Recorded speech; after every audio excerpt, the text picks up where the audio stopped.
මෙම සතිය ශ්‍රී ලංකාවේ ජනතාවට ඒ වගේම ශ්‍රී ලංකා පාර්ලිමේන්තුවට අති සුවිශේෂී වටිනාකමක් තියෙන සතියක්. මොකද අපි යහපාලනයේ තියෙන අවස්ථාවේ 19 වෙනි ආණ්ඩුක්‍රම ව්‍යවස්ථා සංශෝධනය ගෙනල්ලා රටේ ප්‍රජාතන්ත්‍රවාදය ශක්තිමත් කරන්න පියවර ගත්තා.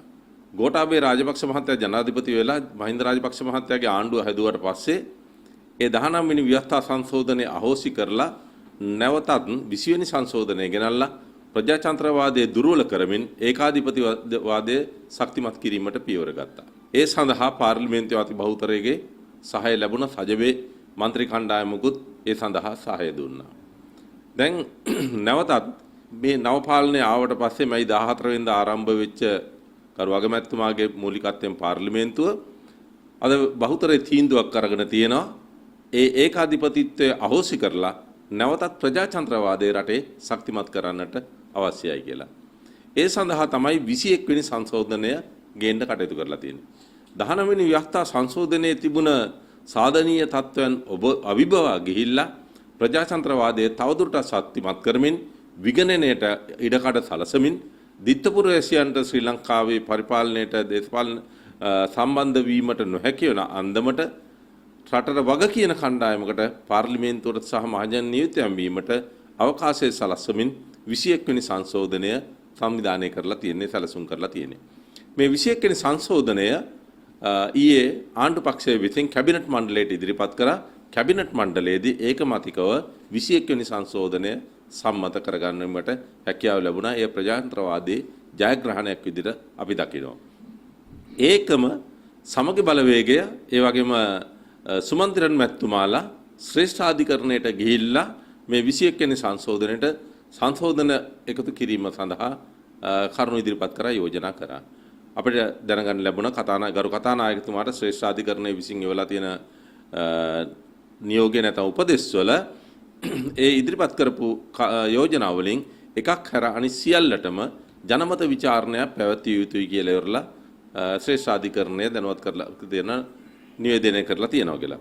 ඉතින් එවැනි තත්ත්වයක් උඩ අද රටේ ජනමත විචාරණයක් පැවැත්වීමට සුදුසු වාතාවරණයක් නෙමෙයි තියෙන්නේ. ජනතාවට ඉන්ධන ටික නැහැ, ගෑස් ටික නැහැ, ආහාර පිළිබඳ අර්බුදයක්, අධ්‍යාපනයේ දැවැන්ත අර්බුදයක, ඖෂධ ටික තවත් අර්බුදයක්. මේ ආදි වශයෙන් ජනතාව ඉන්නේ ඊටාත්ම ව්‍යාකූල මානසික තත්ත්වයක් උඩ. මෙවැනි තත්ත්වයක් උඩ මැතිවරණයක් රටේ තියන්න කෙනෙක් කතා කරනවා නම් ඔහු මානසික රෝගියෙක් මිස ප්‍රකෘති මනසකින් වැඩ කරන මිනිහෙක් නම් වෙන්න පුළුවන් කමක් නැහැ.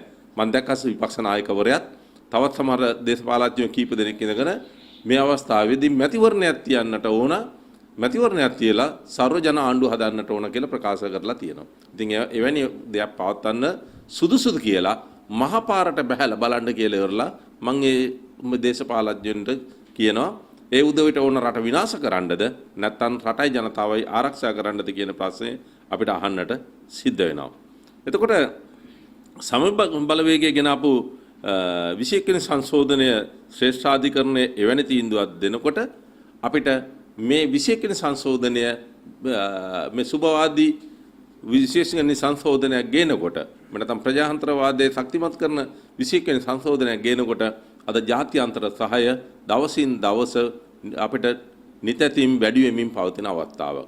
ඇමරිකා එක්සත් ජනපදය ඩොලර් මිලියන 120ක ප්‍රදානයක් ලංකාවට ලැබුණ ගිය සතියනකොට ඒ වගේම ඕස්ට්‍රේලියාව ඩොලර් මිලියන 50ක ආධාරයක් කරන්නට ඊයේ තීන්දුව කරා. ඒ තීන්දුව ගත්තේ මේ රටේ දේශපාලඥයොත් රාජ්‍ය නිලධාරීනොත් විවිධ දේවල් කියනකොටතර හර්ෂද සිල්ලා ආචාර්ය හර්ෂද සිල්ලා පාර්ලිමේන්තු මන්ත්‍රීතුමා සර්වපාක්ෂික ආණ්ඩුවක් හදනකම් මේ රටට එක රුපියලක්වත් ආධාරයක් විදේශයකින් හම්බෙන්නේ නැහැ කියලා ඉවරලා ගලේ ගහලා ප්‍රකාශ කරා. ඒ ප්‍රකාශ කරලා ඉවරලා උණුසුම යන්නත් ඉස්සරලා ඕස්ට්‍රේලියාව මිලියන 50කින් ආධාර කරන්නට ඉදිරිපත් වෙනවා ලංකාව දිහා බලලා ලංකාවේ තත්ත්වයට. ඒ වගේම හර්ෂ සිල්ලා මැතිතුමා කිව්වා නසීර් අහමඩ් හිටපු ජනාධිපති මාලදීවයිනේ එතුමයි කිව්වයි කියලා මේ රටට කිසි කෙනෙක් උදව් කරන්නේ නැහැ කියලා ඉවරලා. කියලා ඉවරනකොටම නසීර් අහමඩ් මේක සම්පූර්ණ අසත්‍යයක් කියලා ප්‍රකාශ කරන්න කටයුතු කරා. ඒ අනුව පේනවා හර්ෂ සිල්වා මැතිතුමාලා මේ රටට ආදරේද? ඔවුන් ආචාර්යවරුන් විදියට රටට දායකත්වයක් දෙනවද? මේ අසිරු අවස්ථාවේදී ඔහුට තිබුණේ ඔහු ආර්ථික විශේෂඥයෙක් නම් ආර්ථිකය පිළිබඳ වගකීමක්, මුදල් පිළිබඳ වගකීමක් අරගෙන මේ රට ගොඩනැගීමට දායක වෙන එකයි. නමුත් ඔහු කරේ LTT එක කරාටත් වඩා මහ පජාත වැඩක්.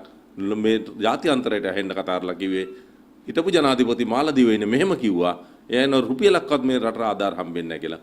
ඔහු කියපු ප්‍රකාශ සම්පූර්ණ කුඩු කරමින් ඕස්ට්‍රේලියාවත් ඇමරිකාවත් ඒ සති දෙක ඇතුළත විශාල අනුග්‍රහයක් දුන්නා. ඒ වගේම ජාත්‍යන්තර මූල්‍ය අරමුදලේ නියෝජිතයන් ඊයේ ලංකාවට ඇවිල්ලා ගරු අගමැතිතුමා ඇතුළු නියෝජිත කණ්ඩායම හම්බ වුණා. මේ නියෝජිත කණ්ඩායම හම්බෙලා ඉවරලා ලංකාවට උදව් කිරීමේ මූලික පදනම සකස් කරලා තියෙනවා. ඒක සුබවාදී තත්වයක තියෙනවා. මේ මාස අන්තිම වෙනකොට අපේ උත්සාහය තියෙන්නේ ජාත්‍යන්තර මූල්‍ය අරමුදල සමග මාණ්ඩලික මට්ටමේ ගිවිසුම අත්සන් කිරීමට. මේ මාණ්ඩලික මට්ටමේ ගිවිසුම අත්සන් කර ගන්නවා කියන්නේ මේ රට ලබන සුවිශේෂී ජයග්‍රහණයක්. එහෙසේනම් ඒ තක්සේරුව ලැබුණාම ලෝකයේ අනෙකුත් රටවල් අපිට දක්වන සහයෝගය තවත් වැඩි වෙනවා කියන එක අපි කියන්නට කැමතියි. ඒ වගේම මිත්‍රවරුනි මෙවැනි තත්වයකින් ජාත්‍යන්තර මූල්‍ය අරමුදල මෙවැනි රටවල් කඩා වැටිච්ච වෙලාවේ හැම වෙලාවකම ඒගොල්ලෝගේ උපදෙස් සහ අනුග්‍රහය ලැබලා දීලා දෙනවා. ඒ රාජ්‍ය විසින් ඉල්ලපුවාම ලංකාවත් ඒක ඉල්ලපු නිසා තමයි ලංකාවට ජාත්‍යන්තර අරමුදලේ කණ්ඩායම ආවේ. ජාත්‍යන්තර අරමුදලේ කණ්ඩායම ආපුවාම ලංකාවේ විපක්ෂ නායකතුමා ජනතා විමුක්ති පෙරමුණේ දේශපාලන පක්ෂයත් ඒගොල්ලෝගේ ආධාරකාරයත් මොකද්ද ඊයේ ලංකාවේ කරේ? ජාත්‍යන්තර අරමුදලේ නියෝජිතයෝ ලංකාවට අග්‍රාමාත්‍ය කාර්යාලයට ඇවිල්ලා අගමැතිතුමා මුදල් අමාත්‍යාංශයේ මේකට අදාළ නිලධාරීන් එක්ක සාකච්ඡාව පවත්වන්න එනකොට මුදල් අමාත්‍යාංශයේ ලේකම්වරයාට මුදල් අමාත්‍යාංශයේ ඉඳලා අග්‍රාමාත්‍ය කාර්යාලයට එන්න බැරුව ගියා. සජබෙත් ජේවිපී එකක් දෙක මේ මුදල් අමාත්‍යාංශයේ සියලු ගේට්ටු හිර කරගෙන උද්ඝෝෂණයක් පැවැත්වුවා. මුදල් අමාත්‍යාංශයේ ලේකම්වරයා හිරකාරයෙක් බාටපත් කරගත්තා. මෙන්න මෙහෙමයි මේ උදවිය කටයුතු කරේ. ජාත්‍යන්තර මූල්‍ය අරමුදල නියෝජිතයෝ අග්‍රාමාත්‍ය කාර්යාලයේ බලන් ඉන්නවා මුදල් අමාත්‍යාංශයේ ලේකම්වරයා එනකන් සාකච්ඡා කරන්න. අවසානයේ පොලිසිය ආරක්ෂක අංශ මැදිහත් වෙලා අමාත්‍යාංශයේ ලේකම්තුමා අග්‍රාමාත්‍ය කාර්යාලයට එවීමට කටයුතු කරා. ඒ අනුව පැය භාගයක් ප්‍රමාද වෙලා තමයි මුදල් අමාත්‍යාංශයේ ලේකම්වරයාට අග්‍රාමාත්‍ය කාර්යාලයට එන්න පුළුවන් උනේ ජාත්‍යන්තර මූල්‍ය අරමුදලේ නියෝජිතයෝ සමග සාකච්ඡා කරන්නට. මේගොල්ලෝ මේ රටට ආදරේද? SJP එකම මේ සජිත් ප්‍රේමදාසගේ සමගි බලවේගයේ රටට ඇත්තම ආදරේද? ආදරේ නම් හර්ෂ ද සිල්වා අර විදිහේ ප්‍රකාශයක් කරයිද ජාත්‍යන්තරයට යන? ජාත්‍යන්තර නායකයෙකුට වෙනත් රටක නායකයෙක් එක ඒ රටේ කතානායකවරයාත් එක්ක සම්බන්ධ කරගෙන වෙන ප්‍රකාශයක් කරේ. අනිත් පැත්තෙන් ඊයේ ජාත්‍යන්තර මූල්‍ය අරමුදලේ නියෝජිත එනකොට මෙහෙම හිර කරලා එන්න බැරි වෙන්න බාධා කරනවාද? රට ආදරය ඇති මිනිස්සු. අද රටේ තියෙන බරපතල ප්‍රශ්නේ ගෑස් ප්‍රශ්නේ, ඉන්ධන ප්‍රශ්නේ, ඖෂධ ප්‍රශ්නේ, අධ්‍යාපන ප්‍රශ්නේ, අත්‍යවශ්‍ය ආහාරවල ප්‍රශ්නේ, ප්‍රවාහන ප්‍රශ්නේ. මේ ප්‍රශ්න වලට විසඳුම් දෙන්න නම් දැන් කාගේ හරි උදව්වක් ඕන වෙලා තියෙන්නේ. පසුගිය අවුරුදු 3 කාල පරිච්ඡේදය ගෝඨාභය රාජපක්ෂ මහත්තයාගේ ආණ්ඩුව පී.බී. ජයසුන්දරගේ කැබිනට් මණ්ඩලයට ගිහිල්ලා අයිතියක් නැතුව කැබිනට් මණ්ඩලයට ගිහිල්ලා ඔහු කරපු විකාර වැඩත් එක්කලා සමස්ත රටම විනාශයට ලක් කරලා තියෙන්නේ. ඒ විනාශය අවුරුදු 3ක් කරපු විනාශය දැන් ගොඩ ගන්නට සිද්ධ වෙලා තියෙන්නේ. මේ ගොඩ ගන්නට තනියම බෑ. එහෙනම් මේ ගොඩ ගන්න නම් ජාත්‍යන්තරයේ සහයෝගය ඕන. මේක අපි කියලා තියෙන අදන මේ මිත්‍රෝනේ අපි මේ කිව්වේ ගිය මැතිවරණයේදී මේ අපේ 2020 මැතිවරණයේ ප්‍රතිපත්ති ප්‍රකාශනය. මේ ප්‍රතිපත්ති ප්‍රකාශනයේදී අපි බොහොම පැහැදිලිව කියනවා මේ ගැටලුව විසඳා ගැනීම සඳහා ජාත්‍යන්තරයේ සහයෝගය ලබා ගත යුතුයි. ජාත්‍යන්තර මූල්‍ය අරමුදලේ සහයෝගය ලබා ගන්නට ඕන කියලා අපි බොහොම පැහැදිලිවම එදා කියනවා. එදා අපේ ප්‍රතිපත්ති ප්‍රකාශනයේ ගරු අග්‍රාමාත්‍ය රනිල් වික්‍රමසිංහ මහත්මයාගේ උපදෙස් සහ මඟ පෙන්වීම යටතේ ක්‍රියාත්මක කරේ. ඒ සකස් කරනකොට ගරු අගමැතිතුමා මේ ඇති වෙන තත්ත්වයන් සියල්ල කොරෝනා තත්ත්වය, අධ්‍යාපනයට ඇති වෙන තත්ත්වය, ගෘහණියට ඇති වෙන ප්‍රශ්නය, රජයේ සේවකයට ඇති වෙන ප්‍රශ්නය, ඒ වගේම පෞද්ගලික අංශයේ සේවකයට ඇති වෙන ප්‍රශ්නය, ව්‍යාපාරිකයට ඇති වෙන තත්ත්වය, ගොවියට ඇති වෙන තත්ත්වය මේ සියල්ල අපි මනමින් විග්‍රහ කරලා තියෙනවා අපේ 2020 ප්‍රතිපත්ති මැතිවරණ මහ මැතිවරණයේ ප්‍රතිපත්ති ප්‍රකාශනයේ. එනම් දැන් කියනවා කට්ටිය රනිල් වික්‍රමසිංහ අනාවැකිකාරයෙක් කියලා. ඔව් රනිල් වික්‍රමසිංහ ඥානක්කා වගේ අනාවැකි කාර්යයක් නෙමෙයි රනිල් වික්‍රමසිංහ මේ රටට වෙන අනාගතයේ මොකද්ද වෙන්නේ කියන එක දැනගෙන හරියට අනාවැකි කියන මිනිස්සෙක් ඒක තමයි බොහොම පැහැදිලිව කියන්නේ මේක ගොඩ ගන්න අමාරුයි ආවම වශයෙන් මාස 4ක 15කවත් මේ සඳහා කටයුතු කරන්නට ඕන එතකොට තමයි නැවත සාමාන්‍ය අන්දමට ජන ජීවිතය ගන්නට පුළුවන් වෙන්නේ කියලා. අන්න ඒකට උදව් වෙන්න ඕන. දැන් එහෙම කරන්න මේ අසීරු අවස්ථාවේ ජාත්‍යන්තරයේ සහයෝගය තියෙන වෙලාවේ ජනතා විමුක්ති පෙරමුණයි සජිත් ප්‍රේමදාසගේ සමගි බලවේගය මොකද කරන්නේ? 21 වෙනි සංශෝධනය කියන්නේ මුළු රටටම බලපාන එකක්. ආණ්ඩුක්‍රම ව්‍යවස්ථාවට කරන සංශෝධනයක්. ඒ ආණ්ඩුක්‍රම ව්‍යවස්ථාවට සංශෝධනය ඇති කරනකොට සජිත් ප්‍රේමදාසයි අනුර කුමාරගේ JVP එකයි දෙක මොකද කරන්නේ? මේ සතියේ පාර්ලිමේන්තුව වර්ජනය කරනවා. රට පිළිබඳව තීන්දුව ගන්න වෙලාවට පාර්ලිමේන්තුව වර්ජනය කරනවා. මහජනයා ඡන්දෙ දුන්නේ ටෙලිෆෝන් එකටයි මාලිමාවටයි පාර්ලිමේන්තුවේ මේ තීන්දුව ගන්න වෙලාවේ හැංගෙන්නද? ඉබ්බා කටුව ඇතුළට රිංගුවා වගේ රිංගලා ඉන්නද? ඒක කරන්න මේ මහජනයා ඡන්දෙ දුන්නේ. මහජනයා ඡන්දෙ දුන්නේ මේ වගේ තීරණාත්මක අවස්ථාවවලදී පාර්ලිමේන්තුවට ගිහිල්ලා අදහස් දක්වලා සංශෝධන පාර්ලිමේන්තුවේදී කාරක සභා අවස්ථාවේදී සංශෝධන තියෙනවා නම් ඒ සංශෝධන ඉදිරිපත් කරලා සක්‍රීය දායකත්වයක් දීපල්ලා කියලා. සජිත් ප්‍රේමදාස දේශප්‍රේමී කියලා ජනතා විමුක්ති පෙරමුණ දේශප්‍රේමීන් කියලා ඒගොල්ලෝ මේක ගැන මේට වඩා හොඳට කරයි කියන විශ්වාසය උඩ තමයි මහ ජනතාව 2020 මැතිවරණයේදී සජිත්ගේ කණ්ඩායමටයි JVP එකටයි ඡන්දෙ දුන්නේ.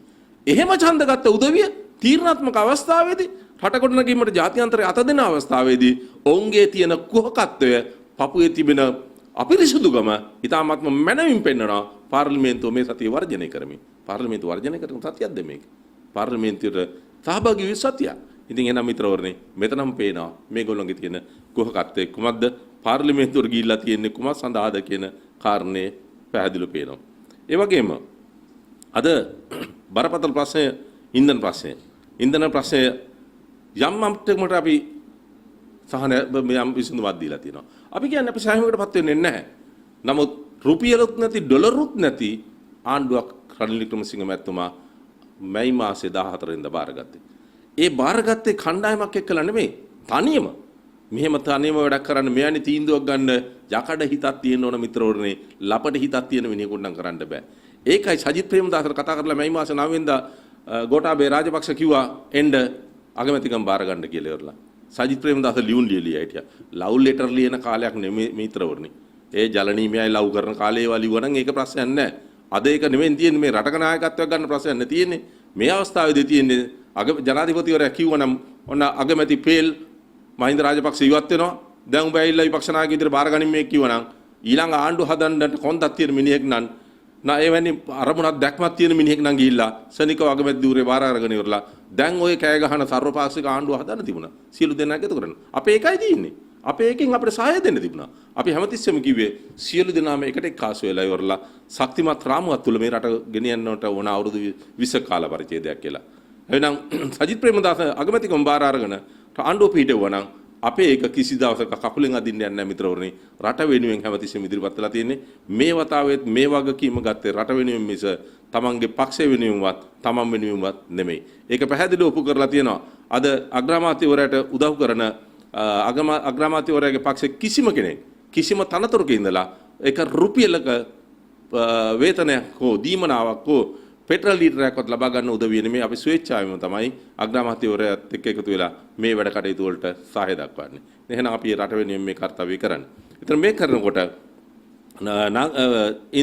නාගානන්ද කොඩිතුවක්කු නීතිඥවරයා මහා සමාජ නුහුලන අපරාධයක් කරනවා ඔහු ප්‍රකාශ කරනවා. මොකද්ද? ගෑස් සිලින්ඩර් එකට රුපියල් 77.50ක වැඩි මුදලක් ගෙවලා ඉවර ලබා ගන්නකට. මිත්‍රවරුනි 2022 සහ 23 වසර දෙක සඳහා ගෑස් ලබා ගැනීමට ටෙන්ඩර් කරපුවම අමාත්‍යාංශය විසින් මේකට ටෙන්ඩර් යන තුනක් එනවා. ඒක ප්‍රධාන වශයෙන් L1 L2 A3 ඒ කියන්නේ අඩුම ලාංසුව ලැබුණ ඒකට තමයි ඒකේ සාධනීය තත්ත්වෙම නැත්නම් ප්‍රසම්පාදන කමිටියෙන් වෙනත් තීන්දුව වලටත් යනවතා තියෙනවා. ඉදිරිපත් කරපු ලාංසුවට උන්ට කරන්න පුළුවන් ද කියන එකත් ප්‍රසම්පාදන කමිටියට බැලීමට අවකාශය තියෙනවා ටෙන්ඩර් ප්‍රොසීඩියර් එක තුල. කොහොම වෙලා හරි මේක L1 එක එමෙතන අඩුම ලාංසුව ලැබිලා තියෙන්නේ සියම් ට්‍රේඩින් කියන සමාගමෙන් ඒකේ ගෑස් මෙට්‍රික් ටොන් එකක් සඳහා නෞකා ගාස්තුත් එක්ක ඩොලර් මිලියන 96ක මුදලක් ඩොලර් 96ක මුදලක් ඒගොල්ලෝ ඒ ටෙන්ඩර් එකේ සඳහන් කරලා තියෙනවා. ඒ අනුව ඒගොල්ලෝ තමයි අපිට මේ ගෑස් ලබා දෙමින් තිබුණේ. නමුත් ඒගොල්ලොත් එක්කලා අපිට ප්‍රශ්නයක් තියෙනවා. අපේ අමාත්‍යාංශය මේගොල්ලන්ට පොල්ලක් තියලා දෙනවා. ඒක ගෑස් වලට මුදල් ගෙවීමක් තාම සිදු කරලා නැති ප්‍රශ්නයක් දෙනවා. මේ ප්‍රශ්නයත් එක්කලා දැන් රටේ බහුතර ප්‍රශ්නයක් තියෙනවා. බහුතර ජනතාවකට දැන් ගෑස් පාවිච්චි කරන්නට ගෑස් නැති වෙලා තියෙනවා. එමනම් දැන් විසඳ ගන්නට ඕන. මේ නිසා අමාත්‍යාංශයට රජයට සිද්ධ වුණා මේ සියම් සමාගමත් එක්ක සාකච්ඡා කරන්න මාසයකට හරියලන ගෑස් වුණුන්ට ලබා දෙන්න කියලා. නමුත් මේ සියම් සමාගමට පුළුවන් වෙන්නේ ගෑස් මෙට්‍රික් ටොන් 6000ක් පමණයි ලබා දෙන්න. 6000ක් පමණයි. මාසයකට අවශ්‍යයි gas metric ton 25000. Metric ton 25000ක් මාසයකට අවශ්‍යයි. එතකොට මේගොල්ලෝ සියම් සමාගම මාසයකට ගෑස් මෙට්‍රික් ටොන් 6000ක් ලබා දුන්නාම තව කොච්චර ප්‍රමාණයක් හිගද? තව මෙට්‍රික් ටොන් 19000ක් හිගයි. එහෙනම් 19000 හිගයි කියන්නේ මේ රටේ හැම පාරකම හැම ගෑස් කඩයක් ගාවම ගෑස් පොලිමේ මිනිස්සු රැගෙන ඉනවා. දවසකට එක මිනිහෙක් ගෑස් පොලිමට läගගෙන ඉන්නකොට ඔහුගේ අපි අවම වශයෙන් රුපියල් 2000ක් කිව්වොත් එක මිනිහෙකුට 2000 නම් පොලිමේ කී 100ක් ඉන්නවා. එහෙනම් ඒ 100 ගාණක් එක පොලිමක ඉන්නවා නම් රටේම 10 ගාණක් පොලිම ඉන්නකොට 10 ගාණක ජනතාවගේ මෑන් පවර් එක එහෙම නැත්නම් දවසක මිනිස්ත්‍රමය අහිමිවීම මේ රටට මොන තරමට බලපානවද? මෙන්න මේගොල්ලන්ට අපට අවශ්‍ය ප්‍රමාණය සපයන්නත් බැරි නම් 96ට දෙනවා කියන තැන අපි läගගෙන හිටියා කියලා අපිට ලැබෙන ප්‍රතිඵලය කොහොමද? එhmenan අපිට යන්න සිද්ධ වෙනවා ජනතාව දිහා බලලා ජනතාවගේ මේ පීඩනය අඩු කිරීම සඳහා ඊළඟ ඔප්ෂන් එකට. අපි ඊට පස්සේ දෙවෙනි ඔප්ෂන් එක ඉදිරිපත් වෙලා තියෙන්නේ ටෙන්ඩර් ඉදිරිපත් වෙලා තියෙන්නේ OQ ට්‍රේඩින් ගෑස් සමාගම. මේ ගෑස් සමාගම ගෑස් මෙට්‍රික් ටන් එක නැව්ගාසුත් එක්කම ඩොලර් මිලියන ඩොලර් 129කට ලබා දෙන්නට මේගොල්ලෝ එකඟ වෙලා තියෙනවා. ඩොලර් 129කට. නමුත් ඒ වගේම අර කලින් කතා කරපු සියම් සමාගම අපි මේ ගෑස් ඒගොල්ලෝ 6000 දෙන්නම් කියපු කට්ටිය ඒගොල්ලෝ උපරිම වැඩි කරන්න පුළුවන් කියලා කිව්වේ 16000කට පමණයි. මෙට්‍රික් ටන් 16000යි. මෙට්‍රික් ටන් 16000කට වැඩි කරන්නම් කියනකොට ඒගොල්ලෝ දෙන්නම් කියන්නේ US ඩොලර් 112කට. ඒතර 96ට නෙමෙයි 96 ඉඳලා 112 දක්වාත් වැඩි වෙනවා. 112 දක්වා වැඩි කරලා දෙන්නේ මෙට්‍රික් ටන් 16000යි. ඒතර 16000 අපිට කිසිසේත්ම ප්‍රමාණවත් වෙන්නේ නැහැ මාසෙන් භාගයක් දුවන්නවත්. එතකොට එහෙමනම් හැමදාම සදාකල් මේ පොලිමේ. ඒ නිසා තමයි දෙවෙනි ඔප්ෂන් එක බැලුවේ.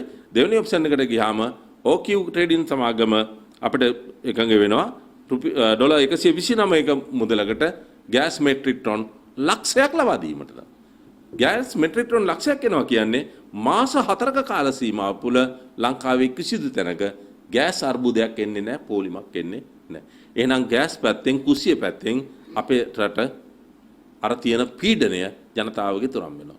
ඒතර මේ මාස 4 මේක තුරන් වෙනකොට අපිට පුළුවන්කම තියෙනවා අපිට ලාභයට ගන්න හරි වෙනත් සහනදායී ක්‍රමයක් හරි හොයන්න දැන් මාස 4ක කාල පරිච්ඡේදයක් තියෙනවා.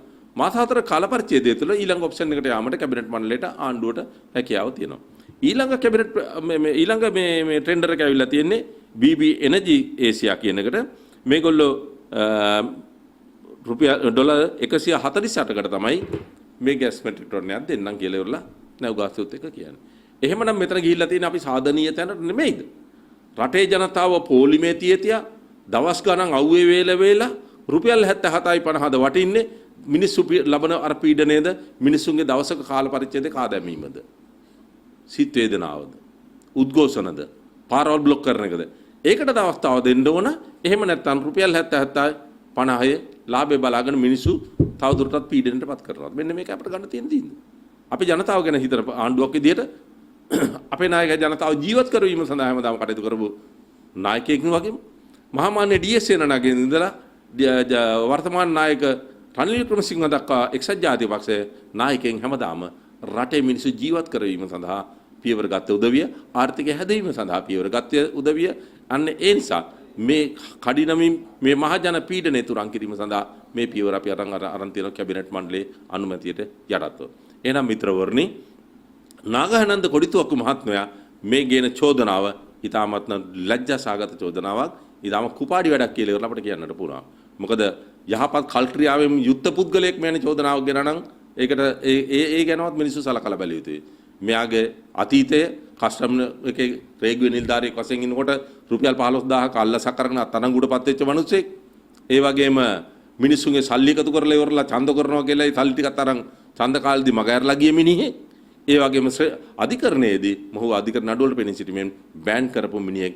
මෙයනි තමන්ගේ ක්‍රෙඩිබිලිටි එක පිළිබඳව තමන්ගේ ප්‍රතිරූපය පිළිබඳව අසාධුසාරණකට පත් වෙච්ච මිනිහෙක් මෙවැනි ප්‍රකාශ කරලා ඉවරලා රට අපහසුතාවයට පත් කරන්න කටයුතු කරන එක ඉතාමත්ම කැත වැඩක්. අනිත් එක ඔහුගේ ප්‍රකාශය ආරම්භ කරන්නේ මම මේ කියන එක අහගෙන ගිහිල්ලා ගෙවල් ගිනි තියන්න එපා සාගල් රත්නායකගේ රනිල් වික්‍රමසිංහ කියලා.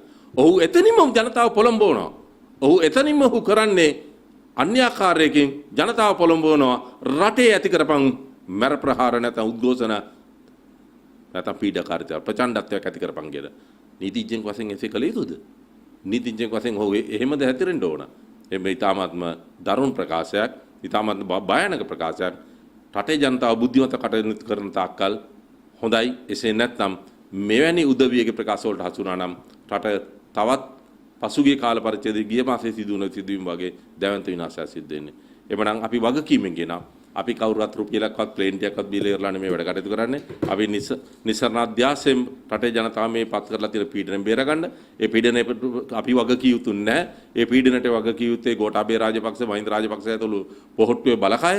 ඒ නිසා අපි උත්සාහ කරන්නේ රනිල් වික්‍රමසිංහ ඇතුළු අපි උත්සාහ කරන්නේ මේ රටේ ජනතාව පත් වෙලා තියෙන මේ පීඩනය මුදා ගැනීම සඳහා පමණයි කියන කාරණේ අපි ඔබට කියනවා, ජනතාවට කියනවා. අපි ජනතාවගෙන් ඉතා කාරුණු කිල්ලීමක් කරනවා.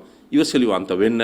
ඔබ මේ අපායෙන් ගොඩ දැමීමේ වගකීම රනිල් වික්‍රමසිංහයන් කරට අරගෙන තියෙන්නේ. ඔහු මාස 2-3ක් යනකොට ඔබ ගොඩ දැමීමට කටයුතු කරනවා. මේ ගෑස් ප්‍රශ්නේ අද ගිවිසුම් අත්සන් කරගත්තොත් සති 2ක් ඇතුළත මේ ගෑස් ප්‍රශ්නෙට තිරසාර විසඳුම වෙනවා. එතනින් එහාට ගෑස් බරපතල හිගය නතර වෙනවා. අපි කියන දේ විශ්වාස කරන්න. ඔබ 2020 අපි විශ්වාස කරේ නැහැ. නමුත් ඒ විශ්වාස නොකරපු දොට්ට දාපු 249ක් පමණ ඡන්ද රටෙම දීලා ඉවරලා එපා කියලා අයින් කරපු රනිල් තමයි නැවත ඔබේ පිටට ඇවිල්ලා තියෙන්නේ. ඔබ ගොඩ දාන්න ඔබ ජීවත් කරවන්න පුළුවන් වෙන්නේ රනිල්ට විතරයි කියන එක මතක තබා ගන්න කියන කාරණේ මම ඔබට කියනවා. බොහොම ස්තුතියි. කරනවා. නමුත් උන්ට වඩා බරපතල වරදක් මහින්ද රාජපක්ෂ ආණ්ඩුවෙන් කෙරුණා කියලා ඔබ හිතන්නේ? ඒ කියන්නේ නේ බොහොම පැහැදිලිව ගෝඨාභය රාජපක්ෂ මහින්ද රාජපක්ෂ ආණ්ඩුව මේ සම්පූර්ණ වාක් කියන්න ඕන කියලා. ඒගොල්ලෝනේ මේක ධනස්කන්ධය හොරකම් කරන්න ගිහිල්ලා ඉරලා පැනමා පේපර්ස් වල පැන්ඩෝරා පේපර්ස් වල තැම්පත් කරා කියලා ඉරලා මේ කියවෙන්නේ. ඒ වගේම සීසෙස් වල තියෙනවා කියලා කියන්නේ ඒගොල්ලෝගෙන්. ඒ වගේම මාලදීවනේ දූපත් තියෙනවා කියලා කියන්නේ ඒගොල්ලෝගෙන්. ඒ වගේම උගන්ඩාවේ සල්ලි තියෙනවා කියලා ඉරලා කියන්නේ ඒගොල්ලෝගේ. අපේ නෙමෙයිනේ. එතකොට ඒගොල්ලෝනේ නම් මේකට මහා මේ කාලකන්ණි තත්ත්වය ඇති කරේ ඒගොල්ලෝනේ. අපි කෙලිම කියනවානේ. එතකොට අග්‍රාමාත්‍ය රනිල් වික්‍රමසිංහ මහතා අපිට නම් ඇහුන්නේ නැහැ මේ වෙනකන් ඊට විරුද්ධව යමක් හෝ කරනවා. රනිල් වික්‍රමසිංහ කියන්නේ මහත්මයෙක්. රනිල් වික්‍රමසිංහ මහත්තයා කවුරු ගැනද ඒ වගේ මේ කරේ? චන්ද්‍රිකා බණ්ඩාරනායක මැතිණිය 2001-2004 ආණ්ඩුවේ වෙලාවේදී රනිල් වික්‍රමසිංහ මහත්තයා ඇමරිකාවට ගිහිල්ලා ඒ ජනාධිපතිවරයාත් එක්ක සාකච්ඡා කරලා රටවල් 4ක සහයෝගය අරගෙන රිගෙනින් ශ්‍රී ලංකාව වැඩසටහන ක්‍රියාත්මක කරන්න ඩොලර් බිලියන 4ක් ලබා ගන්න කටයුතු කරලා එනකොට මෙතන චන්ද්‍රිකා බණ්ඩාරනායක මැතිණිය කරේ අමාත්‍යාංශ 3ක පවරගත්තා. රනිල් වික්‍රමසිංහ මහත්තයා කටුරාගෙන් බැහැලා කොළඹට නිකන් අපිත් එක්ක පයින් ආවා. ජනතාව දාස් ගානක් කොළඹට පයින් ආවා.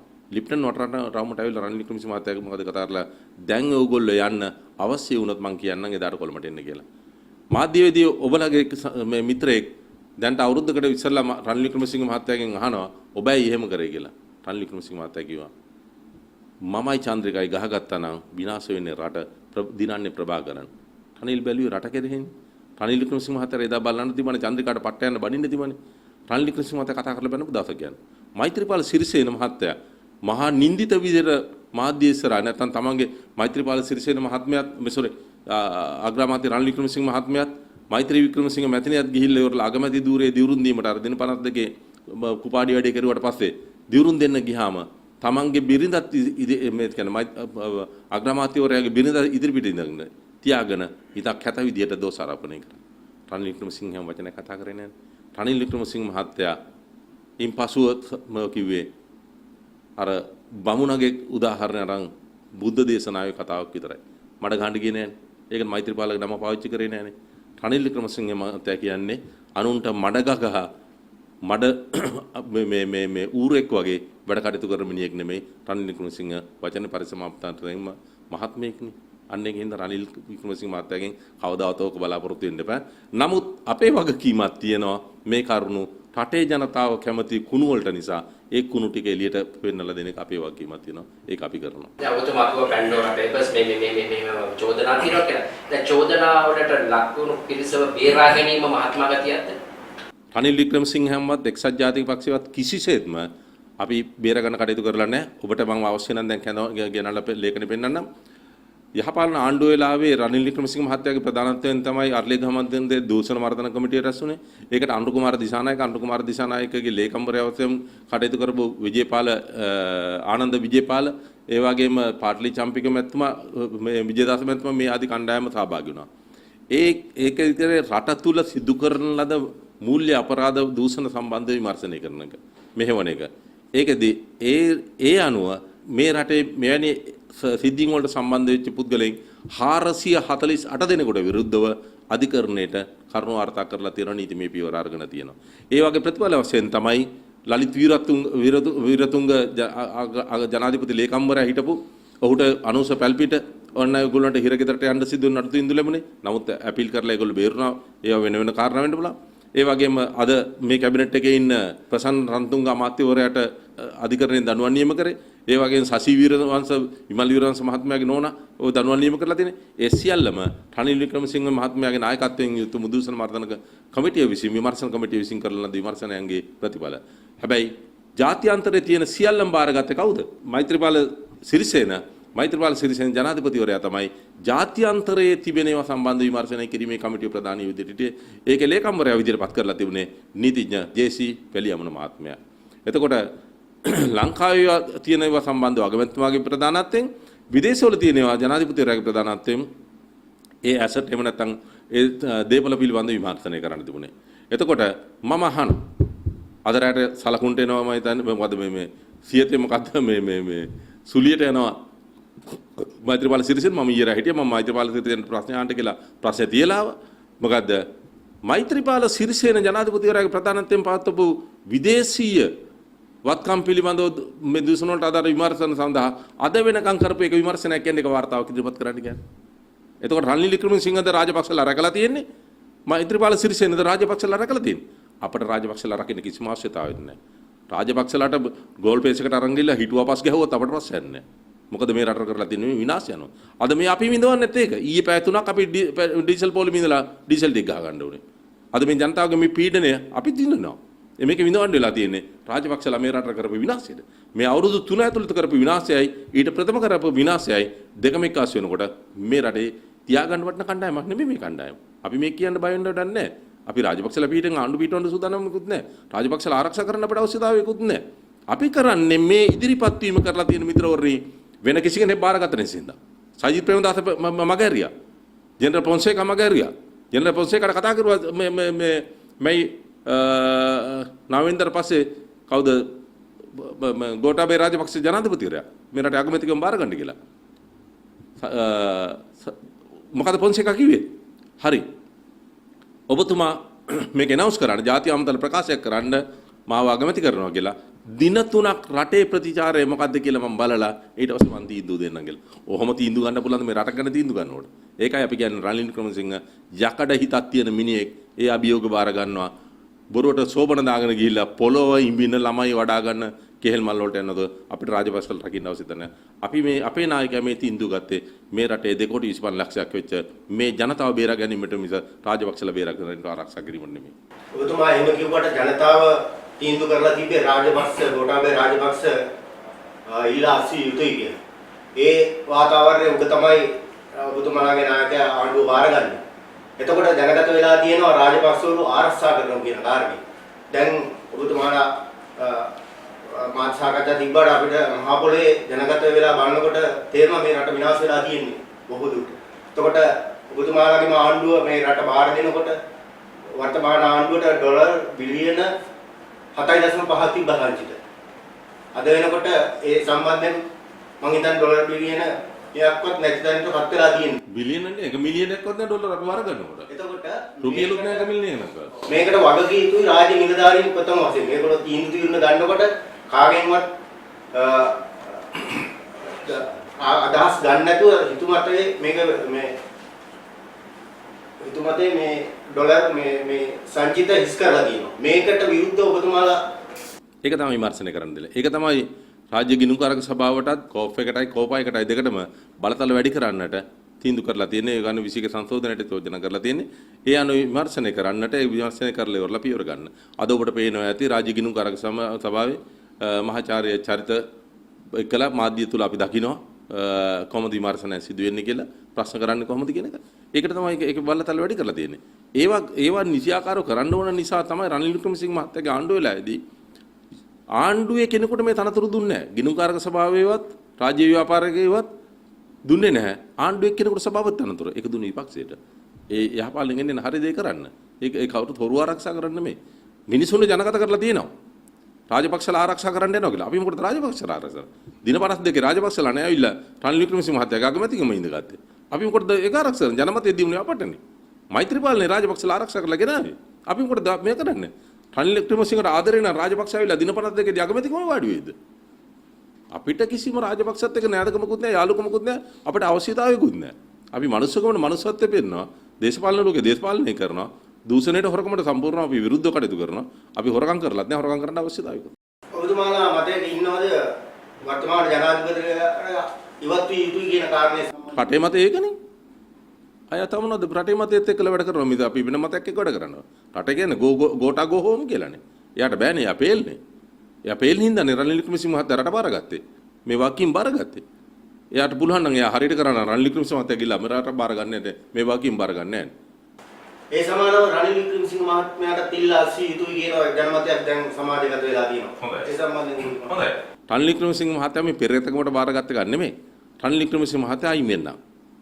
හොඳයි බාරගන්න එක නෑ ඉදිරියපත් වෙන්නකො. බාර අරගෙන මේට වඩා හොඳට මේක කරන මිනිහා ඉදිරියපත් වෙන්නකො. ප්‍රශ්න ඉවරනේ. මේ රට කාටවත් දෙතුනේ අයාලේ යන්න දෙන්න බෑනේ. අරාජික වෙන්න බෑනේ. කවුරු එකනේ බාර ගන්නවා. මහින්ද රාජපක්ෂ අයින් වුණා. දැන් කවුද ගෙනියන්නේ? ගෙනියන්න කෙනෙක් නැතුව ගියා. නැතු ගියේ තැන්නේ සජිත් ප්‍රේමදාස විපක්ෂ නායකයා කතා කරේ. නැතු ගියේ තැන්නේ සරත් පොන්සේකට කතා කරේ. යුද විරුවට. ඉතින් කෝ ගියේ නෑ නේ කෙනෙක්වත් බාරගත්තේ නෑනේ. පොහොට්ටුවේ කවුරුවත් බාරගත්තෙත් නෑ. සජිබේ බාරගත්තෙත් නෑ. ජේවීපී බාරගත්තෙත් නෑ. TN එක බාරගත්තෙත් නෑ. ඉතින් කවුද මේක බාරගන්නේ? මේ රට අරාජික වෙන්නද? කොහොම නීතිය රීතියක් නැතුව මේ විනයක් නැතුව මේ රට සම්පූර්ණ විනාශ වෙන්න අරින්නද? ඒ විනාශ වෙන්නේ නැතුව මේ මිනිස්සු ආරක්ෂා කරගන්න ඕනේ. ඒක තමයි ජාත්‍යන්තර සහායත් ගන්න පුළුවන් කියන විශ්වාසය රනිල් වික්‍රමසිංහට දෙන ඉඳලා තමයි රනිල් වික්‍රමසිංහ මහත්තයා මේ බාරගත්තේ. හොඳයි රනිල් වික්‍රමසිංහ මහත්තයා අයින් වෙන්න. එතකොට කිසි ප්‍රශ්නයක් නැහැ. කවුද බාරගන්නේ කියලා ඉදිරිපත් කරන්න? ප්‍රශ්නේ ඉවරයි. ඉන්දියාව සමග මේ රටේ සම්පත් විකුණීමේ සූදානමක් තියනවා කියන චෝදනාවකුත් එල්ල වෙලා තියෙනවා. මේ රටේ සම්පත් හැමතිස්සෙම බේරගත්ත එක්සත් ජාතික පක්ෂයනේ. පෝර්ට් සිටිය සම්පූර්ණම විකුණලන් තිබුණේ. පෝර්ට් සිටිය ආපහු චීනයත් එක්ක කතා කරලා ලංකාවේ දේපල බඩ ලංකාවේ භූමිය බඩ පරිවර්තනය කරගත්තේ රනිල් වික්‍රමසිංහ. ඒ වගේම ඒක හම්බන්තොට පෝර්ට් එක චීනට සින්න වෙන්න තිබුණ එක ඒක බේරගත්තේ රනිල් වික්‍රමසිංහද. එක්සත් ජාතික පක්ෂයේ කොයිලාකවත් රටේ දේපල විකුණලත් නැහැ විකුණන්නෙත් නැහැ. හැබැයි ආයෝජකයන්ට අපි දීලා ඉවලා ආයෝජනය කරන්න දෙන්න ඕන. සිංගප්පූරුවේ ලීකු අන්වු කරෙත් ඒකයි ආයෝජකයන්ට ඇවිල්ලා සිංගප්පූරුවේ ආයෝජනය කරන්න දුන්නා. සිංගප්පූරුවේ භූමිය ආයෝජනය කරන්න ඉඩ නොදුන්නා නම් සිංගප්පූරුවක් වෙන්නේ නැහැ. එහෙනම් මිහි පිට අපායක් විතර හැමදාම ඉන්න තියෙයි. ලංකාවෙත් ආයෝජකයා ආවේ නැත්නම් ওই විඳිනවට වඩා වේදනාවක් ඉදිරි අනාගතේ විඳින්න වෙයි. මන්ත්‍රීතුමා දැන් ඉන්ධන සහ ගෑස් වලට අමතරව හාල් පෝලිමුකුත් ඇවිල්ලානේ තියෙන්නේ. මහා පරිමාණ මෝල් හිමියන් විවිධ තැන්වල මාධ්‍ය ප්‍රකාශ සිදු කරනවා ඒගොල්ලෝ කණ්ඩ දෙන්නම් කියලා රටට. මේකට වෙන විසඳුමක් නැද්ද? රජයට මැදිහත් වෙන්න බැරිද මේ මහා පරිමාණ මෝල් හිමියන් පාලනය කරලා රටේ සාධාරණ විදියට? ඒකට තමයි අපි යහපාලන ආණ්ඩුව වෙලාවේ ශක්ති විමෝල් වැඩසටහන ක්‍රියාත්මක කරේ. ඒ මධ්‍ය පරිමාණයේ සහ සුළු පරිමාණයේ ව්‍යාපාරිකයන් එක්රාශි කරලා ඒගොල්ලන්ට අපි බැංකු ණය ලබලා දීලා ඒගොල්ලෝ වෙළඳපොළේ වීමිලදී ගන්නත් වෙළඳපොළට හාල් නිකුත් කරන්නත් ක්‍රමවේදය හැදුවා. එතකොට මහ පරිමාණ හාල් මෝල් කාර්යව දෙන්නකොට 3 දිනකට මාපියක් ක්‍රියාත්මක කරන්නට බැරි වෙනවා. මේ වැඩපිළිවෙල මේ අපේ ආණ්ඩුව නැතුව ගියාට පස්සේ ආපු රාජපක්ෂ ආණ්ඩුව විදිහින් මහ පරිමාණ සුළු පරිමාණ ව්‍යාපාරිකයන්ගේ ශක්තිය වැඩතරාන සම්පූර්ණ විනාශ කෙරුවා. ඒ නිසා තමයි නැවතත් ඔබ කියන මහ පරිමාණ ව්‍යාපාරිකයෝ රත්නලා වෙන්න පුළුවන්, ඩඩ්ලිලා වෙන්න පුළුවන්, ඔබ මහ පරිමාණ කියන නම් ටිකක් කියගෙන යන නිපුණ වෙන්න පුළුවන්, නිව් රත්න වෙන්න පුළුවන්. ඔය හැම හාල් මෝල් කාර්යයකම මොනොපොලි එක එහෙම නැත්නම් අධිකාරිය පාවිච්චි කරන්න ගත්තේ ඒ යහපාලන ආණ්ඩුවෙන් පස්සේ ඒගොල්ලෝ ඒ ව්‍යාපාරිකව ශක්තිමත් කරන්න පියවර ගත්ත ඉඳලා අර උදවිය දුර්වල කරන්න ගත්ත නිසා. ඉතින් ඒක නිසා තමයි අපි හාල් පාලනය කිරීම සඳහා ආණ්ඩුව මිල පාලනය කිරීම සඳහා ආණ්ඩුව ගැසට් පත්‍රයක් නිකුත් කරලා ඉවරලා මිල පාලනය කිරීමට කටයුතු කරලා තියෙන්නේ. ඒකට අවනත නොවී වැඩ කටයුතු කරනවා නම් ඒක මර්ධනය කිරීම තමයි පාලනය කරන්න පුළුවන් වෙන්න තමයි ඉන්දියාවේ මෙට්‍රික් ටන් 50000ක් හාල් ගෙනීමට සඳහා එනම් කරලා තියෙන්නේ. ඒක මාකට් එකට ඉදිරිපත් කරපුවාම අර මිල මොනොපොලි එක ඒගොල්ලන්ට තියාගන්න බැරි වෙයි. හිටපු පොලිස් නිලධාරියෙක් විදියට ඔබතුමා දරන මතය මොකද මේ පොලිම් වල ඉන්න ජනතාවට පොලිසියෙන් එල්ල වෙන සමහර අවස්ථාවල අපි දැකලා තියෙනවා මේ කුරුණෑගල ආසන්න සිද්ධිය සම්බන්ධයෙන් එතකොට පොලිම හිටපු කෙනෙකුට රාජ්‍ය මන්ත්‍රී කෙනෙක්ගේ සහෝදරයෙක් පහර දෙනවා. වැනි කාරණා සිද්ධ වෙනවා. පොලිසිය හැසිරීම ඔබතුමා දරන විදියට කොහොමද? සමහර තැන්වලදී දුර්වල හැසිරීම් තියෙනවා. සමහර තැන්වලදී ජනතාව ක්‍රියා කරන අන්දම අනුව පොලිසියට යම් පියවර ගන්න වෙනවා. පොලිසිය ඉන්නේ නීතිය සාමය ආරක්ෂා කිරීම සඳහා, ප්‍රචණ්ඩත්වය මර්ධනය කිරීම සඳහා. මේ පෝලිම් පාලනය කරන්න ඉන්ධන පෝලිම් පාලනය කරන්නේ සමහර තැන්වල ත්‍රිවිරෝධ රථ සංවිධාන. ඒගොල්ලෝ කියන ත්‍රිවිල් 5කට ගහපුවම මෝටර් සයිකල් 10කට ගෑවට පස්සේ එක කාර් එකකට ගන්න කියලා. ඉතින් ඒගොල්ලෝ නෙමෙයි නියෝග දෙන්න ඕන. ඒක කරන්නට ඕන අදාළ ඉන්ධනහල් සහ රටේ නීතිය සාමය ක්‍රියාත්මක කරන්න ඉන්න පොලිසිය. සහ හමුදාව. ඒ නිසා තමයි පොලිසිය සහ හමුදාව යොදලා තියෙන්නේ. ඒ වගේම ඉන්ධන පොලිමේ ඉඳලා ඉවරලා ඉන්ධන පොලිමේ මේ ජනතාව ඉන්නකොට බාහිරින් කෙනෙක් ඇවිල්ලා ඉන්ධන පොලිමේ ඉන්ධන අවතම වෙනකොට ඉන්ධනහලේ ආරවුලක් ඇති කරනවා. අතුරුගිරිය ඇති වෙන සිද්ධිය එහෙමයි. එතකොට මේ යම් යම් උදවි මේ රාජ්‍ය විරෝධී කණ්ඩායම් කියලා හඳුනාගෙන තියෙනවා මේ වෙනකොටත් බුද්ධියන්ත විදිහින් මේවැනි කලබගෑනි ඇති කරනවා. ඇති කරලා ඒ කෑකෝ ගහලා පටන් ගන්නකොට ඉන්ධන පොලිමේ ඉන්න මිනිස්සුත් මෙතන මේ රංචුවට එක්කාසු වෙනවා.